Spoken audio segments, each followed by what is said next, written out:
रामो राजमणि सदा विजयते रामं रमेशं भजे रामेणाभिहता निशाचर चमु रामाय तस्मै नमः। नमो नमः। તમારા બધાનું સ્વાગત કરું છું આધ્યાત્મિક મહાશક્તિમાં। આજે વિજયા એકાદશી। વિજયા એકાદશી એટલે વિજય અપાવનારી એકાદશી। પણ આ શબ્દમાં બે શબ્દો જોવા મળે છે, વિજય અને જય। તો ખરા અર્થમાં શું બંને શબ્દો માયને રાખે છે? હા, સમજવાની જરૂર છે। વિજય શબ્દ એ બહારના દુશ્મનોને જ્યારે તમે હરાવવા માટે જાઓ છો ત્યારે એ શબ્દ વાપરવામાં આવે છે।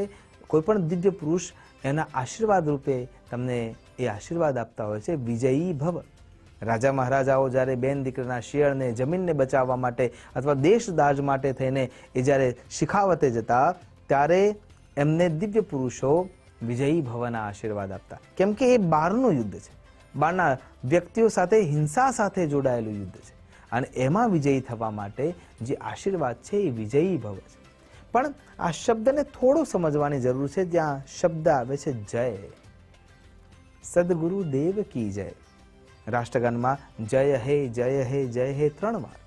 હનુમાન ચાલીસામાં જય જય જય હનુમાન ગુસાઈ।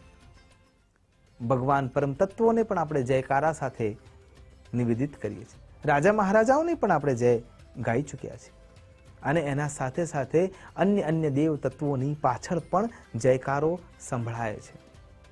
તો સાચા અર્થમાં આ જય શબ્દ શેના અર્થમાં છે? તો જેમ વિજય શબ્દ બહારની દુનિયાના સાથેનું યુદ્ધ છે, એમ અંતરંગ જગતના યુદ્ધને જીતવા માટેનો જે શબ્દ છે એ જયકાર છે।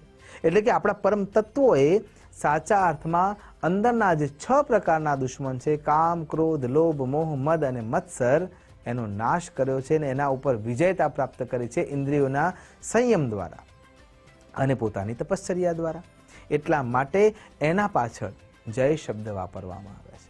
માટે જ્યારે આ એકાદશી વ્રત તમે કરી રહ્યા છો તો એના પાછળનો આશય પણ શું છે કે જ્યારે તમે વૈકુંઠમાં પાર્ષદો તમને લઈ જશે તમારા કર્મના અનુબંધને, ત્યારે 7મા દરવાજે પણ જય અને વિજય પરીક્ષા લેશે જ।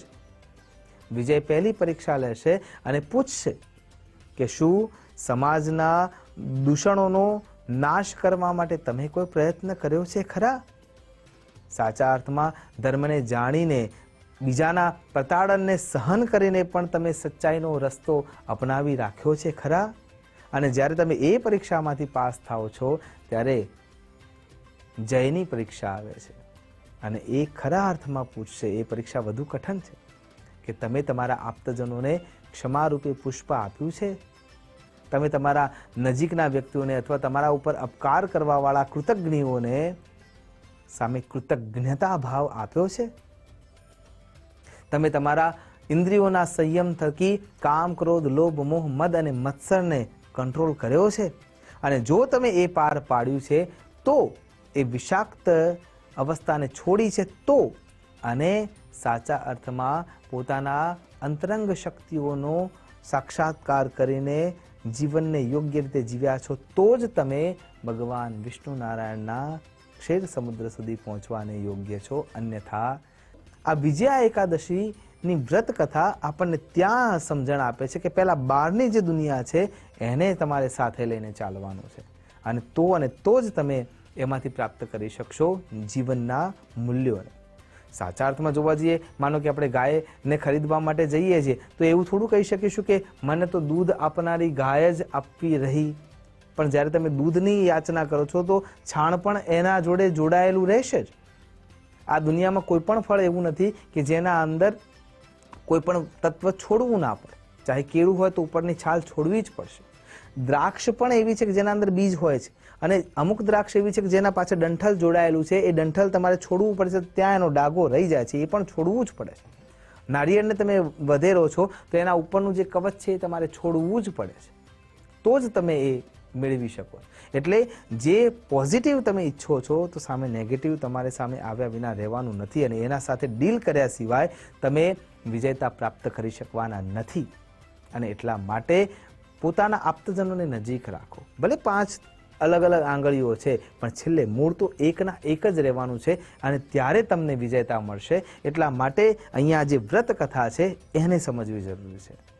ભગવાન બ્રહ્માજીએ નારદજીને આ કથા કહેલી અને ભગવાન નારાયણના અવતારમાં ભગવાન શ્રી કૃષ્ણએ યુધિષ્ઠિર મહારાજના પ્રશ્નોના રૂપમાં એમને આ ગાથા કહેલી.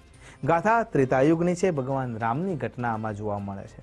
ભગવાન રામ જ્યારે રત્નાકર જ્યારે આડખીલી રૂપે ઊભું છે, જગ્યા મળતી નથી લંકા જવા માટે, કેમ કે સમુદ્ર પોતાના ગર્ભમાં અસંખ્ય જીવાત્માઓને સાચવીને બેઠા છે. એટલા માટે 3 દિવસની પરીક્ષાની રાહ જોયા પછી પણ, તપસ્વિત થયા પછી પણ સમુદ્ર રત્નાકર જલધી માર્ગ આપવા માટે તૈયાર નથી.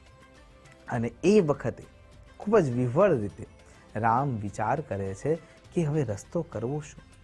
અને એ વખતે લક્ષ્મણને બોલાવીને એમ કહે છે કે લક્ષ્મણ, આપણને કોઈ ઉપદેશ આપી શકે, કોઈ સમજાવી શકે, કોઈ માર્ગ આપી શકે એવા કોઈ યોગ્ય વ્યક્તિ અહીંયા મળી શકશે? લક્ષ્મણ આશ્ચર્યમાં આવીને પૂછે છે કે તમે તો સર્વજ્ઞ છો અને છતાં તમે કોઈનું માર્ગદર્શન લેવા માટે તૈયારી બતાવી રહ્યા છો? ત્યારે રામ ફરીથી યાદ અપાવે છે કે હું મનુષ્ય યોનિમાં છું. ચમત્કાર કરવો એ મારા માટે યોગ્ય નથી અને સુયોગ્ય પાત્રોનું માર્ગદર્શન લેવા થકી જ હું જીવન વ્યાપન કરી શકીશ. અને એટલા માટે ત્યાં લક્ષ્મણજી વક્દાલભ્ય ઋષિનું ધ્યાન ધરે છે અને વક્દાલભ્ય અથવા દાલભ્ય ઋષિને મળવા માટે બધા જાય છે. અને દાલભ્ય ઋષિ એમ કહે છે કે જો તમારે આ પરિસ્થિતિમાંથી રસ્તો જોઈએ છે તો મા મહિનાના કૃષ્ણ પક્ષની જે એકાદશી છે, જેને વિજયા એકાદશી કહેવામાં આવે છે, એનું સેના સમેત નિયમો સાથે વ્રત વિધિદાન કરવું પડશે અને એના થકી તમને આગળનો માર્ગ મળી શકે એમ છે. અને પછી નલની માહિતી મળે છે કે જેને શ્રાપ છે એ વરદાનમાં આપણને પરિવર્તિત થતું જોવા મળે છે અને જે દરિયામાં પથ્થરો નાખે છે અને પથ્થરો તરતા થઈ જાય છે. કહેવાનો અર્થ એ છે કે જીવાત્માના જીવનમાં મહાત્મા આવે ત્યારે પરમાત્મા 100% મદદ કરનાર બની જાય છે. અને વક્દાલભ્ય ઋષિના માર્ગદર્શન હેઠળ સેના સમેત રામજી આ વ્રત વિધિદાન કરે છે અને પછી એમને રસ્તો મળે છે કે સેતુ કેવી રીતે બાંધી શકાય. પણ કથા અહીંયા પૂર્ણ થઈ જાય છે. સમજવાની વાત શું છે? સંગે શક્તિ કલો યુગે. કળયુગની સૌથી મોટી શક્તિ એકતા છે. એકત્રિત થવાનો પ્રયત્ન કરીએ તો કેવી રીતે પાર કરશો? તો એ વખતે રામજીની સેનામાં પણ ક્યાંક ને ક્યાંક તો હતોત્સાહતા દેખાવા મળી હશે. તો જ્યારે આખી સેનાના ઉત્સાહમાં તમારે વૃદ્ધિ કરવાની છે, સમુદાયમાં વૃદ્ધિ કરવાની છે, ત્યારે વિજયા એકાદશીનું વ્રત તમને લાભ કરી શકે એમ છે. આમ તમારા પરિવારના તમામ સદસ્યોને સાથે રાખી ભગવાન શ્રી હરિનારાયણનું સાનિધ્ય લો. એકાદશીના દિવસે તુલસીનું સુયોગ્ય જગ્યાએ દાન કરો અને એના સાથે દ્વાદશીના દિવસે પણ તુલસીજીના છોડને સુયોગ્ય વ્યક્તિને જેના નિયમોથી એને સાચવી શકવા માટે સમર્થ હોય એને દાન કરી અને આ એકાદશીનું પુણ્ય પ્રાપ્ત કરો. એ જ અભ્યર્થના સાથે ભગવાન શ્રી હરિનારાયણનું સાનિધ્ય થાય અને સાથે સાથે જીવનના સંઘર્ષોને આપણે પાર પાડી શકીએ. એ જ અભ્યર્થના સાથે નમસ્કાર. અસ્તુ સદા શિવોહમ. નમો નમઃ.